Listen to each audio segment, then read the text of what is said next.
A few years ago I was a volunteer at the Red Cross. Among all the anecdotes I can tell, there are several I still can't explain.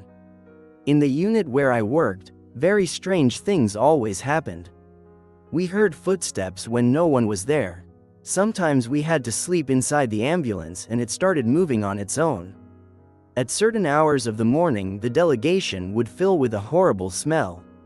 We joked that it was due to the poor hygiene of some coworkers. We even nicknamed our ghost, the Stinger, because everything seemed to start from the moment they brought in a woman who had been stabbed by her husband and died at the scene. Nothing really scared us, it was more curiosity than fear. I worked weekend nights. Guard shifts were drawn at random. One person stayed on the radio while the rest tried to sleep. That night my shift fell at around 2 or 3 in the morning. I don't remember exactly. The ambulance operator was with me. We were playing cards and talking when someone knocked on the door. The operator got up to open it and a young man of about 25 came in. He was drunk and unsteady.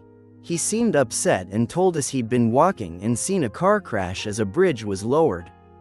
But when he turned around, the car had been hidden in a bunch of bushes and no one would be able to see it. He'd come to report it. Before we leave for any accident, we fill out a written statement to record the person's details and their description of events, to avoid false alarms. The operator took his information and the young man left. I woke my colleagues and they went to the site. The operator left with them and I was left alone at the delegation. Time passed with no news. About an hour later they called on the radio to say they were returning to the unit because the driver of the car had died. In those cases, the coroner handles the body removal and other procedures. When they came back they all entered, except the operator. I went outside to look for him. I found him sitting in the ambulance, smoking a cigarette and looking terrified. I asked what was wrong. He asked me, "Do you remember the boy who came to the door?